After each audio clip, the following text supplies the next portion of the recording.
کہ نبی صلی اللہ علیہ وسلم کی حدیث ہے نہا عن الخصف، اللہ کے نبی نے ایسے پتھر مارنے سے منع فرمایا ہے. اور اللہ کے نبی نے کیا فرمایا؟ انہا لا تصید صیدا ولا تنکو عدوا ولکنہ یفقع العین ویکسر السن. فرماتے ہیں کہ اللہ کے نبی نے فرمایا ہے کہ پتھر مت مارو، ایسے مارنے کا کوئی فائدہ نہیں ہے، اس سے شکار نہیں ہو سکتا ہے، کسی دشمن کا مقابلہ نہیں ہو سکتا ہے، اس کا اتنا ہی نقصان ہو سکتا ہے کہ کسی کی آنکھ پھوٹ جائے گی یا کسی کا دانت ٹوٹ جائے گا، اس لیے اللہ واسطے پتھر مت پھینکو. اس صحابی نے یعنی وہ جو تھے جن سے بات ہو رہی تھی، انہوں نے فرمایا کہ میں پتھر ماروں گا، یا وہ پتھر مارتے رہے، وہ مانے نہیں، یعنی اپنی حرکت سے باز نہیں آئے. عبداللہ بن مغفل نے فرمایا کہ احدثک عن حدیث رسول اللہ صلی اللہ علیہ وسلم وتخذف، میں تمہیں نبی کریم صلی اللہ علیہ وسلم کی حدیث بیان کر کے کہہ رہا ہوں کہ پتھر مت پھینکو، پتھر مت مارو اس طریقے سے، اور تم پتھر مارے جا رہے ہو، مذاق بناتے ہو اللہ کے نبی کی حدیث کا. کیا یہ مذاق ہے اللہ کے نبی کی سنت کا؟ اللہ کی قسم ہے مجھے ڈر ہے کہ تم پر پتھروں کی بارش نہ ہو جائے. اور روایتوں میں آتا ہے کہ انہوں نے فرمایا کہ واللہ لا اکلمک ابدا، اللہ کی قسم ہے میں تم سے کبھی بات نہیں کروں گا، میں تمہیں سنت بتا رہا ہوں، اللہ کے نبی کی حدیث سنا رہا ہوں، اور تم اپنی حرکت سے باز نہیں آ رہے ہو. اتنا مذاق اڑاتے ہو اللہ کے نبی کی صلی اللہ علیہ وسلم کی سنت کا اور حدیث کا. میرے بھائیوں، میرے بزرگوں اور میری قابل احترام ماؤں اور بہنوں، باتیں بہت ساری ہیں، بہت سارے اگزامپل ہیں، بہت ساری چیزیں ہیں، میں تفصیلات میں جانا نہیں چاہتا ہوں. اللہ سے دعا کرتا ہوں کہ اللہ تبارک و تعالی ہمیں سچا پکا سنت پر عمل کرنے والا بنا دے. اے اللہ، ہم توحید کے دعوے دار ہیں، سنت کے دعوے دار ہیں، ہمیں حقیقت میں سچا توحید پرست اور سچا سنت پر عمل کرنے والا بنا دے. اے اللہ، ہمیں صرف جھوٹے دعویٰ کرنے والا نہیں، ہمیں صرف نام لینے والا نہیں، بلکہ ہمیں حقیقت میں اور سچے طور پر ہمیں سنت پر عمل کرنے والا، توحید کو فالو کرنے والا بنا دے. اللہ سے دعا ہے کہ اللہ رب العالمین جب تک ہم زندہ رہیں ہمیں سنتوں کا متوالا بنائے، ہماری موت ہو، ہمارا خاتمہ ہو تو ایمان پر ہو. وصلی اللہ وسلم وبارک علی نبینا محمد وعلی آلہ وصحبہ اجمعین. والسلام علیکم ورحمۃ اللہ وبرکاتہ. Assalamu alaikum. Inshallah we'll begin with the next session, which is quite an interesting and important session, which is the question and answer session.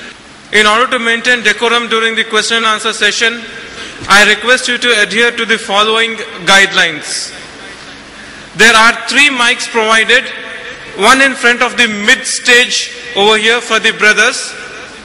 The second mic is in the rear for the sisters on the ground floor, and the third mic is provided on the top in the balcony for the sisters. Please make a queue at the respective mics if you would like to ask a question. Please confine your questions to the topic of today's program. Ask one question at a time, and in order to ask a second question, you may go back to the end of the queue and await your chance. The brothers may mention their name and profession before putting forward their question. Once you have asked a question, I would request you to go back and be seated in your place. Now we will take the first question from the brothers over here. If the brothers have a question, any brothers who would like to ask a question? Okay, I see sisters have already queued up over there, so we'll take the first question from the sisters in the rear end on the ground over there. Can we have the question from the sister? السلام علیکم. ایک بہن کا سوال ہے، اس کے گھر والے اس کے حجاب کا مذاق اڑاتے ہیں اور انہیں ڈاکو کہتے ہیں، کیا وہ منافق ہے؟ بسم اللہ الرحمن الرحیم. الحمدللہ والصلاۃ والسلام علی رسول اللہ وعلی آلہ وصحبہ ومن والہ وبعد. گھر کے لوگ ہوں یا باہر کے لوگ ہوں، اگر وہ اپنے گھر کی کسی لڑکی یا کسی خاتون کے مذاق کے نقاب کا یا اس کے حجاب کا مذاق اڑاتے ہیں، تو اس بہن سے میری گزارش یہ ہے کہ پہلے کتاب و سنت کے دلائل سے اسے حجاب کے بارے میں، پردے کے بارے میں اچھی طرح سے معلومات فراہم کر دے، اچھی طریقے سے بتا دے. قرآن کی آیتیں جو ہیں پردے کے تعلق سے، حجاب کے تعلق سے، نبی کریم صلی اللہ علیہ وسلم کی حدیثوں میں جو چیزیں آئی ہوئی ہیں، ازواج مطہرات اور نبی کریم صلی اللہ علیہ وسلم کی بیٹیاں وغیرہ جو نقاب لگاتی تھیں، حجاب کرتی تھیں، وہ ساری باتیں اچھی طریقے سے 1 بار 2 بار 3 بار اچھی طریقے سے سمجھا دیں. اگر نہ سمجھ میں آئے تو دوسروں کے ذریعے سے جن کی باتیں وہ سمجھ سکتے ہوں ان کے ذریعے سے اس چیز کی اچھی طریقے سے وضاحت کر دیں. یہ کام پہلے کر دیں. اگر یہ کام کر دیتی ہیں، آپ سمجھا دیتی ہیں اور اس کے باوجود بھی وہ مذاق اڑاتے ہیں اور استہزاء کرتے ہیں، ٹھٹھا کرتے ہیں، تو اس میں کوئی شک نہیں ہے کہ وہ اللہ کے کلام کی آیت کے ضمن میں آتے ہیں۔ جو فیصلہ اللہ کے کلام کے اندر مذاق کرنے والوں کا کیا گیا ہے وہی فیصلہ ان کے اوپر بھی آئے گا، اس میں کوئی فرق نہیں ہے سرے سے۔ السلام علیکم۔ ایک بہن کا سوال ہے کہ ان کے بچے ٹکنوں کے اوپر پینٹ نہیں پہنتے کیونکہ کالج میں ان کا مذاق اڑایا جاتا ہے، تو اس بات پر آپ کیا کہنا چاہتے ہیں؟ احسنت، بارک اللہ فیک، سوال بہت اچھا ہے۔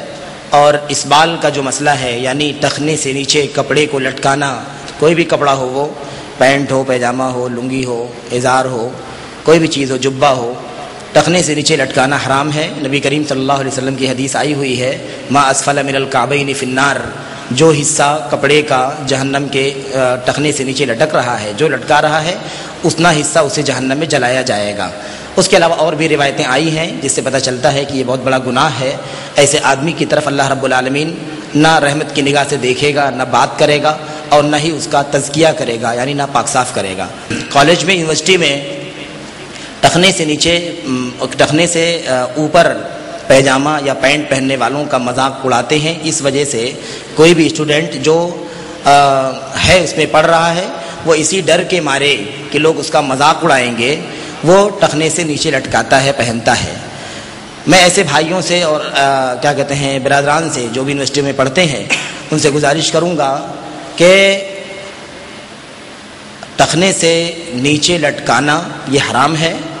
ٹخنے سے اوپر اگر یہ ٹخنا ہے تو ٹخنے سے جسٹ اوپر رکھنا یہ جائز ہے، اور آدھی پڈلی تک، ہاف، اگر آپ سمجھ لیتے ہیں یہ پیر تو آدھی پڈلی تک پیجامہ یا لنگی کو رکھنا یہ افضل ہے۔ 3 اسٹیپ ہے، ٹخنے سے نیچے حرام، ٹخنے سے جسٹ اوپر بھی اگر آپ نے کر لیا تو جائز، اور اگر آدھی پڈلی تک، ہاف پڈلی تک رکھتے ہیں، انصاف ساقین جس کو کہا جاتا ہے، یعنی آدھی پڈلی کے برابر آپ نے رکھا ہے، تو وہ افضل اور بہتر ہے۔ اگر وہ افضل اور بہتر پر عمل نہیں کر سکتا، زیادہ اوپر نہیں کر سکتا کیونکہ اس کی وجہ سے زیادہ مذاق اڑایا جائے گا، تو افضل کو چھوڑ کر جائز پر عمل کرنے میں کوئی حرج نہیں ہے۔ کم از کم اس کے لیے اتنا ضروری ہے، فرض ہے کہ وہ ٹخنے سے اوپر رکھے، ٹخنے سے اوپر رکھے، لیکن کسی بھی طریقے سے کوئی بھی مذاق اڑائے، کوئی بھی برا بھلا بولے، اللہ کے دین سے زیادہ محبت کسی اور چیز سے نہیں ہونی چاہیے۔ وہ لاکھ مذاق اڑائیں گے، اللہ رب العالمین اس کا درجہ بلند کرے گا۔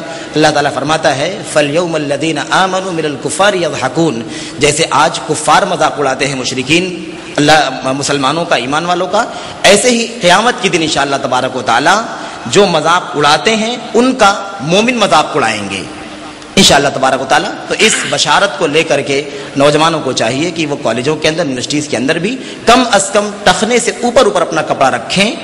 اگر اس کے باوجود بھی مذاق اڑاتے ہیں تو بھی کوئی حرج کی بات نہیں ہے، انشاءاللہ اس کا بدلہ ان نوجوانوں کو دے گا۔ اور عزم کی استقامت کی ضرورت ہے، جب تک عزم پیدا نہیں ہوگا، استقامت پیدا نہیں ہوگی، اور اللہ کے دین کو، اسلام کو اگر ہم عزت کا سبب نہیں سمجھیں گے، یعنی دین پر عمل کرنا ہمیں عزت کا سبب سمجھنا ہے، مجبوری نہیں ہے، ہم خود عزت سمجھتے ہیں کہ اسلام کے احکام کو فالو کریں گے تو ہماری عزت اللہ رب العالمین کے ہاں ہوگی۔ ایبتغون عندهم العزہ فللہ العزۃ جمیعا، کیا وہ لوگوں کے پاس عزت ڈھونڈتے ہیں؟ اصل عزت تو اللہ رب العالمین کے پاس ہے۔ اس لیے ہمیں دین کو شرف سمجھ کر کے عمل کرنا ہے، لاکھ دنیا برا بھولے لیکن اللہ رب العالمین کے ہاں ہم محبوب ہو جائیں گے۔ جزاک اللہ خیر۔ Since we have already taken 2 questions from the sisters, before we go to the balcony, we will take a question from the brother over here. Yes, brother. Can we have your name and profession? السلام علیکم، میرا نام ہے محمود شیخ۔ میں یہ پوچھنا چاہتا ہوں کہ انبیاء صلی اللہ علیہ وسلم انتقال ہونے کے بعد یا وفات ہونے کے بعد ان کے جسم مٹی ہو جاتے ہیں، اور ان کے علاوہ سب لوگوں، اور ان کے علاوہ جو لوگوں کے جسم مرنے کے بعد مٹی ہوتے ہیں کہ نہیں ہوتا ہے؟ دیکھیں، دلیلوں کی روشنی میں صرف نبی کریم انبیاء کرام علیہ الصلوۃ والسلام کے بارے میں آیا ہوا ہے کہ ان کی جسموں کو مٹی نہیں کھاتی۔ دلیلوں کی روشنی میں، دلائل کے اندر، حدیثوں میں صرف اتنی بات ثابت ہے کہ انبیاء کرام علیہ الصلوۃ والسلام کے جسموں کو مٹی نہیں کھاتی۔ جہاں تک مسئلہ شہداء کا یا دیگر مطلب اہل ایمان کا ہے، بزرگوں کا ہے یا اونچے ہستیاں جو ہیں ان کا مسئلہ ہے، تو ان کے بارے میں کوئی دلیل نہیں ہے۔ اللہ رب العالمین اپنے فضل سے کسی کے ساتھ ایسا کر سکتا ہے، اس میں کوئی شک نہیں ہے، لیکن دلیلوں سے ثابت نہیں ہے کہ شہیدوں کی جسم کو مٹی نہیں کھائے گی یا اولیاء کی جسموں کو مٹی نہیں کھائے گی، ایسی کوئی دلیل موجود نہیں ہے۔ دلیل صرف انبیاء کے لیے ہے، باقی اللہ کی طرف سے فضیلت کے طور پر کسی کے ساتھ اللہ تعالیٰ کرنا چاہے تو کر سکتا ہے۔ Jazakallah khair. Do we have a question from the sisters in the balcony?